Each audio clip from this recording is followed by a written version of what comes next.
Realita Post TV channel Bedebis.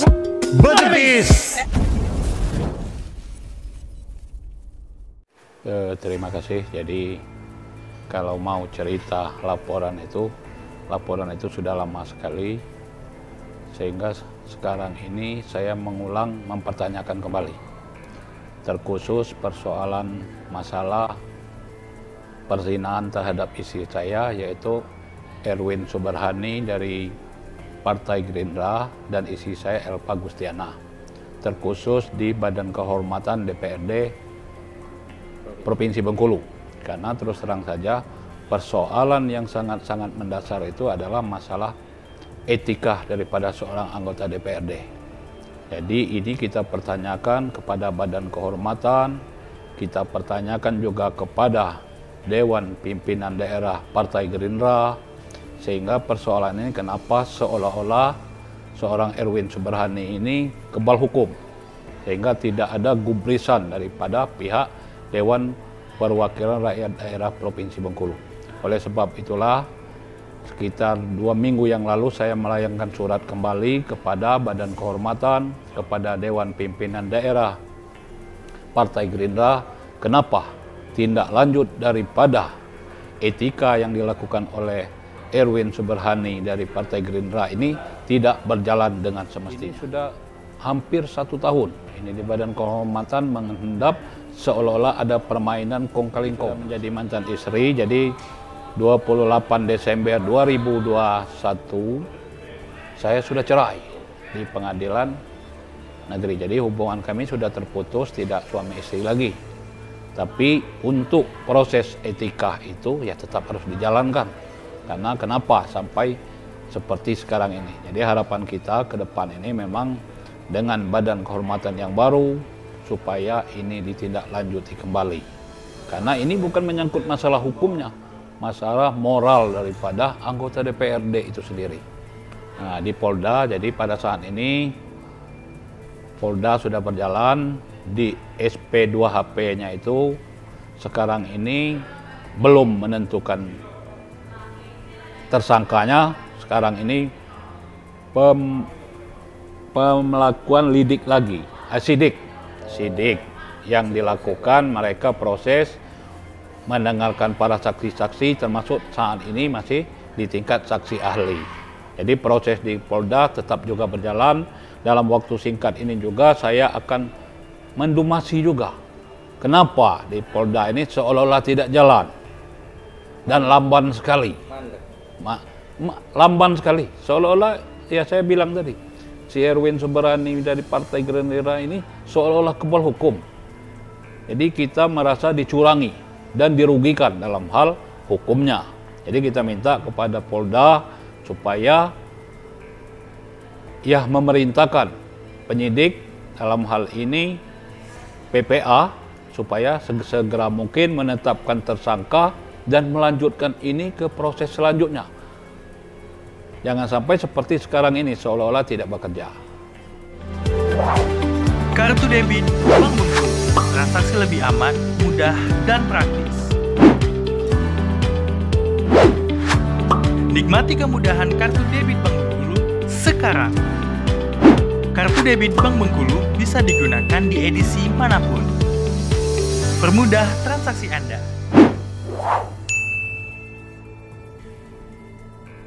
Laporan polisi itu bulan Mei, 25 Mei 2021. Sudah lebih 1 tahun, 1 bulan sampai saat ini. Tapi seolah-olah prosesnya itu mengambang, padahal bukti-bukti sudah kita berikan semuanya. Bukti video, voice, foto-foto yang sudah ada, dan kita harapkan ya memang mereka harus jeli. Apabila itu meragukan ya panggil tim ahli supaya bisa mengatakan itu benar atau tidaknya. Yang diwakili 45 orang anggota DPRD, ya pasti etika lah. Gimana itu seorang anggota DPRD menghancurkan keluarga orang, yaitu keluarga saya sendiri. Keluarga saya hancur, anak-anak saya hancur. Sehingga apa yang dilakukan oleh seorang anggota DPRD itu bejat sekali. Nah, ini yang harus kita tuntut karena etikanya, moralnya itu tidak sesuai dengan jabatannya sekarang ini sebagai anggota DPRD provinsi. Keluarga saya luar biasa hancur dengan kejadian seperti ini, diporak-porandakan oleh seorang anggota DPRD, anggota yang terhormat. Assalamualaikum warahmatullahi wabarakatuh. Halo adik anak dimanapun Anda berada. Kembali lagi jumpa lagi di channel kami, channel Realitas TV, channel yang memberikan informasi, edukasi, dan inspirasi. Nah, adik anak, di video kali ini kita akan membedah atau membahas seputar informasi yang sebelumnya sempat heboh ya, beberapa dalam hitungan bulan yang cukup lama juga sih. Jadi ada perkara dugaan kasus perselingkuhan terhadap salah satu anggota DPRD Provinsi Bengkulu dengan istri yang ironisnya ini sesama anggota dewan, sesama anggota wakil rakyat di DPRD Provinsi Bengkulu.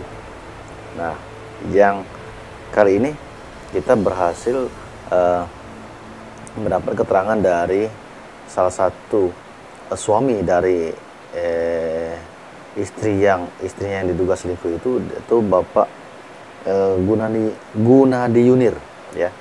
Gunadi Yunir yang menceritakan dan sudah bisa disaksikan tadi keterangan resminya sudah berhasil kita rekam dan kita tayangkan bahwa dia sebenarnya sudah melaporkan perkara dugaan istrinya tersebut ke polisi, yaitu tepatnya di Polda setahun yang silam.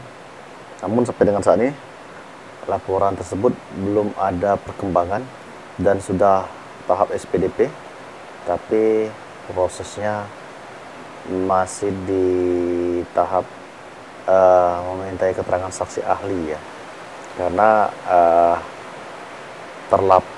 pelapor ini sudah melampirkan bukti-bukti baik rekaman video, rekaman percakapan voice dan chattingan dari istrinya tersebut, mantan istrinya tersebut, ke pihak penyidik Polda Bengkulu. Dan tak hanya itu, Gunadi Yunir juga ini dari fraksi P3 ya, partai P3, anggota DPRD Provinsi Bengkulu ini juga melaporkan kode etik ya kepada Badan Kehormatan Dewan BKD Provinsi Bengkulu bersamaan dengan laporan Polda tersebut. Namun setali tiga uang, laporan tersebut sampai kini belum ada perkembangan dan bahkan belum ada progres. Dan makanya dalam video tadi dia meminta atau melayangkan surat somasi ya kepada tiga unsur, yaitu pertama BKD, kemudian ketua pimpinan partai masing-masing ya, karena dugaan perselingkuhan ini yang melibatkan rekannya sesama anggota dewan berinisial HS.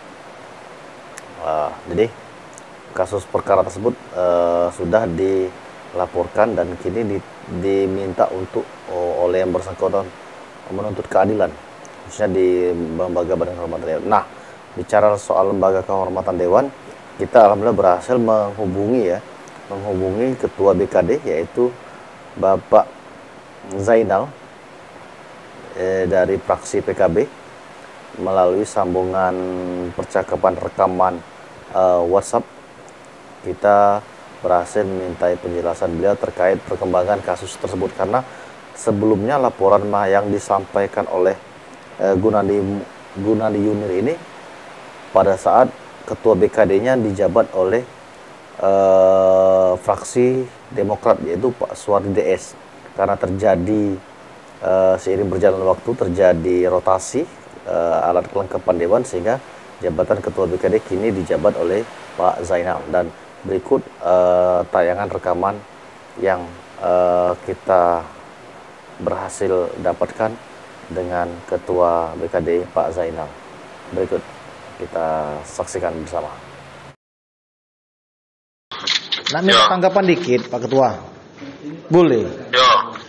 Jadi terkait dengan masih seputar, kan aku barusan wawancara atau video dengan Pak Gunadi yang soal surat laporan masalah dugaan perselingkuhan itu, kan masih dikeluhkan lah oleh yang bersangkutan bahwa dia minta keadilan lah, bahwa di tingkat lembaga Badan Kehormatan Dewan.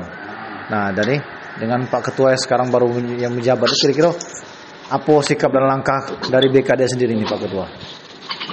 Jadi gini, dari BKD, halo? Yo lanjut. Aku kan menguruskan yang lamo kan. Nah, artinya yang lamo itu setelah aku cek BAP-nya kan enggak tuh. Itu kan? Yo.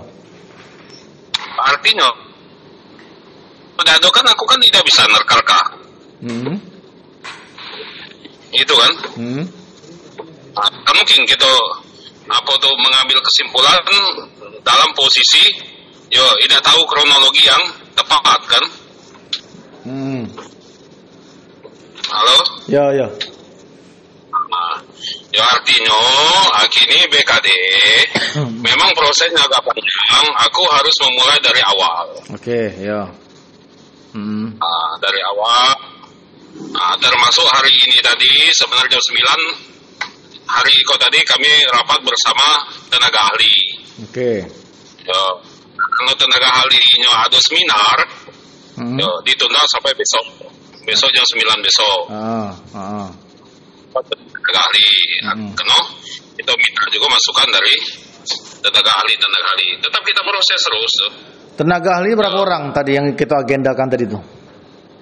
Nah, pokoknya tenaga ahli DPRD itu timnya kan. Berapa orang? Berapa yang datangnya udah tahu, karena tadi kan tidak datang dia.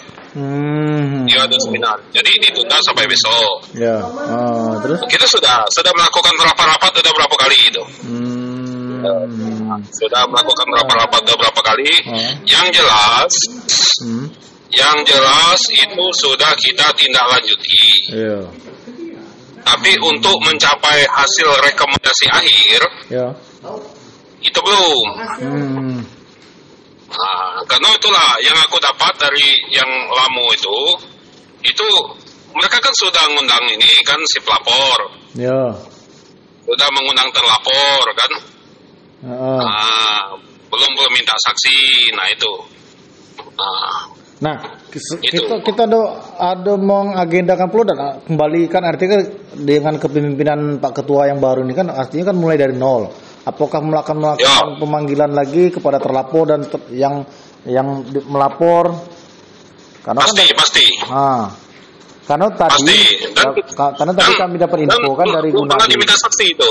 Karena Gunadi tadi itu dapat info kami kan, dia ngomong dia sudah melayangkan surat lagi ke surat somasi kepada pimpinan, kemudian surat somasi kepada BKD dan surat somasi juga kepada APH yang sudah dia buat laporan yang hampir setahun lebih kan, artinya kan dia mandek, artinya kan dia pengen misi kan untuk mencari keadilan khususnya di lembaga dewan ini kan, karena ini menyangkut lembaga kehormatan ya kan. Nah, siapa ketua BKD kemarin tuh, Pak Ketua? Ini Pak D itu. Siapa? Pak Suari DS ya? Iya, Pak Suardi. Oh, Suari DS. Jadi situ seperti itu, artinya kan kita juga akan melakukan pemanggilan pemanggilan ulang, artinya kan karena dari nol lagi kan untuk dan belum pernah diminta saksi. Nah, kita akan meminta saksi. Itu kan? Ya.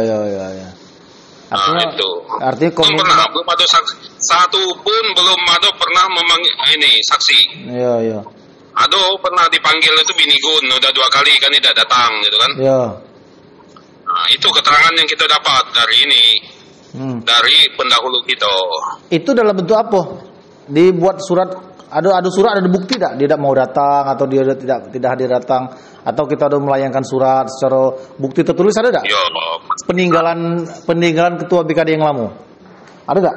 Pastilah kalau suratnya kan ada, tapi kalau keterangan tidak datang kan enggak ada. Iya. Artinya komitmen ketua BKD siap ya untuk menuntaskan itu ya. Ya pastilah. Oh iya, siap. Harus itu. Siap, Ketua. Cuman itu kan berproses kan. Apa? Halo? Hah? Itu kalau target kita harus tuntas, tapi kan berproses. Ya. Nah, kalau kita pendam baik, yo. Ya. Artinya Itu. artinya perkara ini akan kita tindak lanjuti ya. Lah, sudah kita tindak lanjuti, cuman dalam proses. Oke, iya, siap. Itu kan. Siap.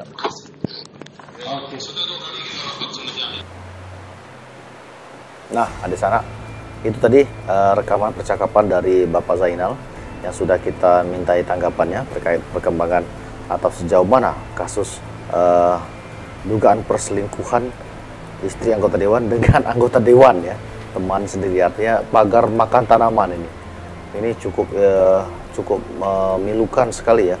Lembaga kehormatan dewan ternyata dicederai dengan kasus asusila yang sebenarnya sangat mencoreng ya, sangat mencoreng sekali. Dan semoga saja apa yang disampaikan Pak Zainal tadi bisa memberikan gambaran dengan teka-tekinya ya perjalanan kasus tersebut. Karena ya Bu Nadi Unir selaku pihak pelapor berharap ya, adanya kelanjutan, tindak lanjut dari proses laporannya tersebut. Karena dia ingin menuntut keadilan secara kode etik dan moral etika yang semestinya tidak terjadi ya di lembaga DPR Provinsi Bengkulu.